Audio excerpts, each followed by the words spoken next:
내가 그를 알게 된 건 2013년 가을 장애인 거주시설 입사 후 며칠 지나지 않아서였다.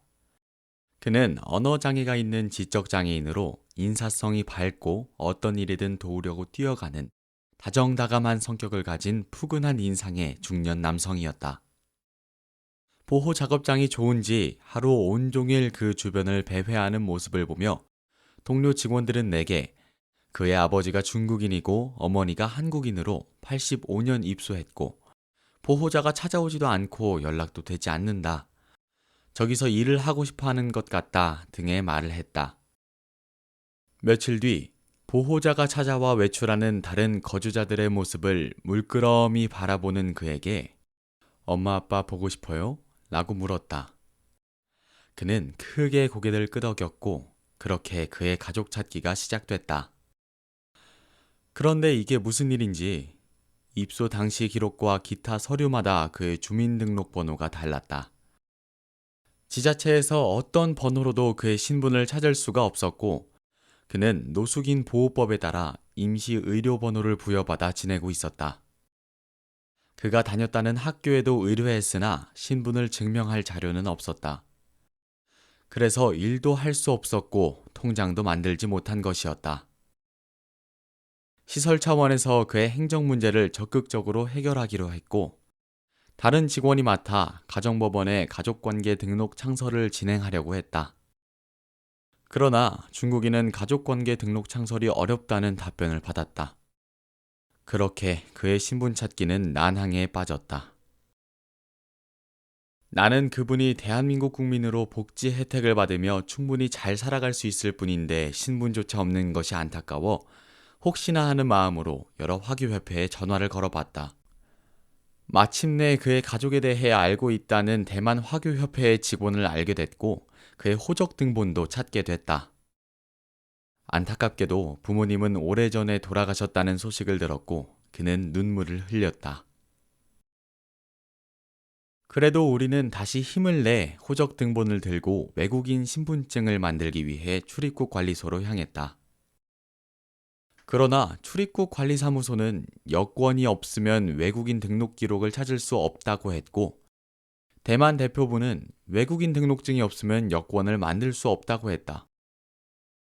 이런 난감한 상황을 해결하고 서로 상충된 입장 차이를 해소해보고자 행정사, 법무사, 변호사, 장애인 권익 옹호기관, 다문화 가정센터 등 조금이라도 관련이 있거나 도움을 받을 수 있는 곳을 찾아 상담을 했다.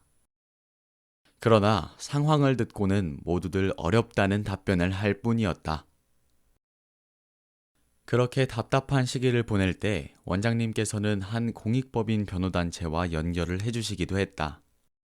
우리는 외국인청에서 그의 호적 등본을 함께 보고 변호사는 가정법원에 그가 혼인신고 전의 출생자니 어머니 국적에 따른 가족 등록 창설을 권했다. 그러나 가정법원에서는 주민등록번호가 없어 창설이 안 된다고 했다. 게다가 부 또는 모의 국적을 선택해 국적을 취득하는 방식은 당사자가 그 법 개정보다 훨씬 전에 출생했기에 해당되지 않는다고 했다. 분명 한국에서 태어나 지금까지 한국에서 살아왔고 어머니도 한국인인데 시대와 정책, 행정미비로 그의 존재가 부정당하고 있다는 생각이 들었다. 변호인 단체 그리고 장애인 단체와 함께 이에 대해 의논하고 인권위에 진정서를 제출했으며 기자회견을 진행했다. 기자회견 날 다행히 출입국 관리소에서 그의 외국인 등록 기록을 찾았다는 연락을 받았고 대만 대표부에서도 내부 회의 끝에 가족의 증명이 없음에도 여권을 발급하기로 했다는 연락을 받았다. 모두들 말은 안 했지만 문제를 해결하기 위해 그의 서류를 찾고 고민했던 듯해 고마웠다. 그러나 우리에게는 또 다른 큰 산이 기다리고 있었다.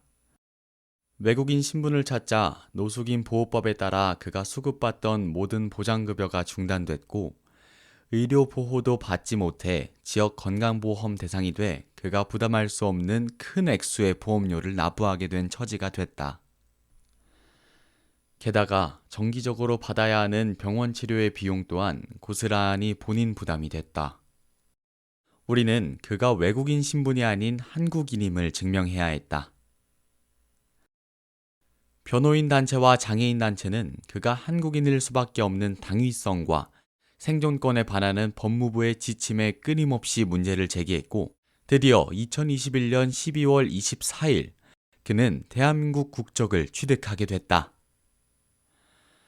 대한민국에서 태어나 대한민국 사람으로 평범하게 살아갈 수 있었으나 태어날 당시의 국적법과 행정적 오류로 존재 자체를 부정당했던 날들을 뒤로하고 그는 이제 당당한 대한민국 국민으로서 주민등록번호도 부여받았다.